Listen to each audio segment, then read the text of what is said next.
Lorsqu'on parle de santé, ça touche à tout, même la santé bucco-dentaire. D'ailleurs, tout commence aussi par là. Puisqu'imaginez, si on ne mâche pas, si on ne mange pas, on ne vit pas. Et mâcher bien, c'est aussi avoir une dentition qui est bien... Bonjour docteur. Bonjour, je ne sais pas si je m'y prends bien.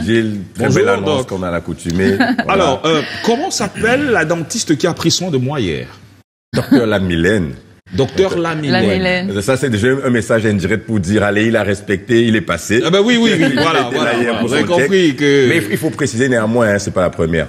Oui, juste non. tu as pris du temps à faire ton check. Oui, justement. Ton renouvellement de check. Et c'était quoi le soin, si c'est pas indiscret? On m'a fait un détartrage, on m'a fait une consultation bucco-dentaire, donc je crois que j'ai encore des rendez-vous. Mais j'ai surtout été marqué et touché par le professionnalisme de la dentiste qui m'a prise en charge. C'est important, merci de préciser ça. Merci de préciser ça parce que voilà, on travaille, on a tout un corps, j'ai une très grosse équipe et c'est assez gratifiant quand ça vient de l'extérieur qu'on puisse apprécier l'un de mes éléments, si on va dire ça comme ça, mais c'est mieux de dire un de mes collaborateurs. Effectivement, docteur Lamilène, on lui passe un clin d'œil aussi, de très bons retours, mais je vous promets, un autre docteur vous prendrait, vous aurez le même avis. Parce que chez nous, la rigueur est indispensable. C'est le counseling. Au petit soin. Le counseling, en fait. J'ai posé toutes les questions. La prise des paramètres avant, après le counseling, le petit moment. Voilà. À la fin de cette année, je pense que vous pouvez être déjà des chirurgiens. Non. Et ce n'est pas tout, docteur. En tout cas, on dit très souvent au quartier, les thèmes techniques sur nous maintenant, parce que là, c'est du genre à se mordre un tout petit peu la langue. Aujourd'hui, on va parler justement de l'importance de la prise en charge médicale multidisciplinaire, attention, en odontostomatologie. D'accord, en odontostomatologie, c'est une autre appellation de chirurgien dentiste, c'est une autre appellation de d'accord. dentiste. En fait, l'odontostomatologie. C'est un nom scientifique, c'est ça? C'est un nom scientifique. Odonto renvoie à dents et stomatologie renvoie à la cavité buccale. Rien à voir avec l'odonto. Donc le médecin de la cavité buccale, on va dire, n'a rien à voir avec ce que Patrice est en train d'avancer là. Donc voilà, allons-y aussitôt. La prise en charge multidisciplinaire, son importance dans le volet bucco-dentaire. Déjà, voilà. c'est quoi lorsqu'on parle de prise en charge multidisciplinaire? Voilà, quand on dit multidisciplinaire, ça renvoie à quoi? Plusieurs éléments. Et ici, on va parler très souvent des spécialités. Parce qu'en médecine, comme on a tantôt dit chaque fois, il y a plusieurs spécialités. Le dermatologue, le cardiologue, le gynécologue, le chirurgien dentiste, l'anesthésiste. Et là, on parle des différentes spécialités. Mais alors, c'est important, est-ce que vous le saviez, d'une importance capitale, qu'on puisse avoir une collaboration et une prise en charge dans certains cas multidisciplinaires pour optimiser non seulement nos diagnostics, mais surtout nos prises en charge. Ça veut dire quoi? Comme on l'a tantôt défini déjà, la prise en charge multidisciplinaire, c'est simplement le plan mis en place par un corps de santé pour mieux prendre en charge un patient en associant différentes sphères de la médecine, en associant différentes spécialités. Qu'est-ce qui nous intéresse dans le volet bucco-dentaire? Je vais vous donner basiquement des exemples parce qu'on dit bien quelle leçon est mieux que des exemples. Est-ce que vous vous rendez compte on a parlé ici à chaque fois du counseling. Qu'est-ce qu'on regroupe lors du counseling? Est-ce que vous avez des pathologies afférentes ou efférentes? On a très souvent parlé des maladies cardiaques.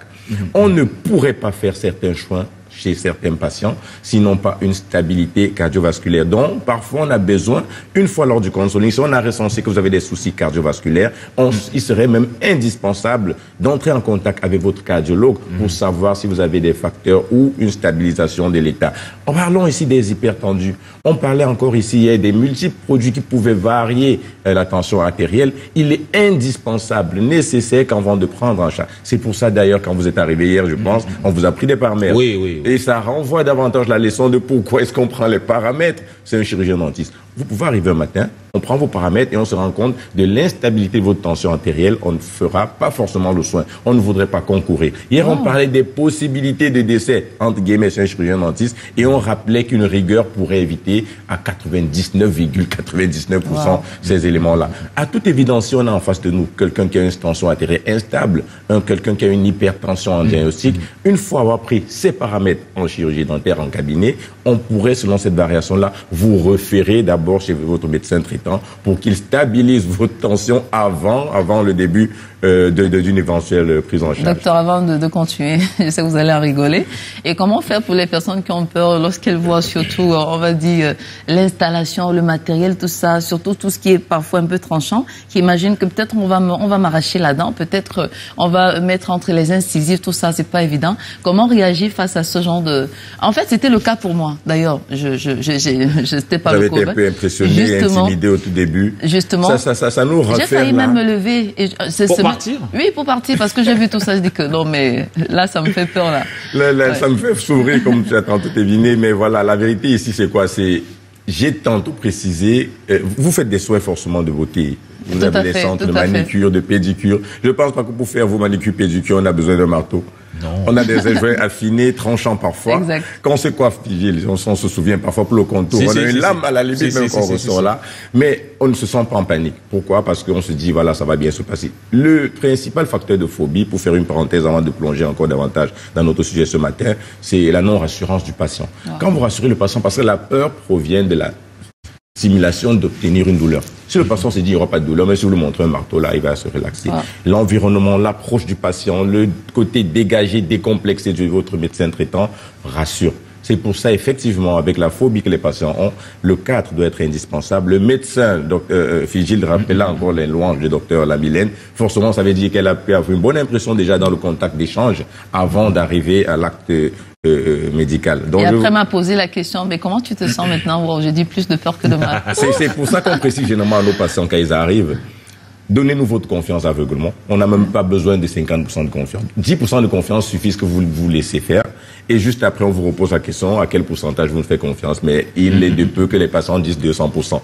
Donc, on fait l'effort de vous rassurer au premier check, à la première prise en charge. Mais juste après, tout le monde se sent libéré, excité et voudrait forcément nous rejoindre. Vraiment, pour faire encore un peu rapide avant qu'on ne puisse s'éloigner du sujet ce matin, je disais tantôt, est-ce que vous vous rendez compte que pour les sinusites, il y a des sinusites d'origine dentaire? Ah ouais, beaucoup ne le savent pas. La sinusite, c'est juste une inflammation, une infection du sinus. On a plusieurs sinus au niveau de la cavité, pas buccale, au niveau du visage, il y a plusieurs autres sinus. Et notre sinus qui nous intéresse ici, c'est le sinus qui se trouve juste au niveau du maxillaire supérieur. D'accord. Dites-vous que vous avez une dent infectée au maxillaire supérieur, rien ne se passe. Une carie premier degré, comme j'ai tantôt défini, deuxième degré, troisième degré, et l'infection se retrouve au bout de la racine. Très souvent, les racines des dents supérieures sont en proximité avec le sinus supérieur. On a ce qu'on appelle des dents entrales qui ont encore une proximité presque de côté de ces sinus-là. Une infection non soignée à temps pourra faire une diffusion bactérienne au niveau du sinus. Et une fois qu'il y a la diffusion bactérienne au niveau du sinus, on parle de sinusite. Si on se rend donc compte lors d'une consultation médicale bucco-dentaire qu'il y a une cause d'évacuation ou bien de prolongement de bactéries, on a bien affaire ici à une spécialité qu'on va appeler l'ORL. L'ORL, c'est pas un chirurgien dentiste, c'est une autre spécialité. Vous comprenez ici l'importance de la prise en charge multidisciplinaire dans la prise en charge bucco-dentaire. Et c'est dans beaucoup d'exemples ainsi. Est-ce que vous vous rendez compte même pour certaines interventions chirurgicales? Parce qu'on se dit que les chirurgies, c'est juste les gros chirurgiens, les traumatologues, mais non. Il y a des anesthésies générales pour certains cas de prise en charge, même si le chirurgien dentiste. Pour faire une anesthésie générale, qu'est-ce qu'il faut faire? Il faut appliquer une anesthésie. Et l'anesthésie, en ce moment-là, ne pourra se faire par le chirurgien dentiste. On aura besoin d'ici d'un anesthésiste. Ça, parfait. J'ai voulu vous mettre au vif là. En direct, mais je ne doutais pas que vous devez avoir d'un anesthésiste qui regorge de compétences très très précises, parce que voilà, l'anesthésiste, surtout quand vous faites une anesthésie générale, j'ai envie de dire, vous mourrez pour ressusciter par la suite. Donc il y a les doses précises. On a besoin de ce corps-là.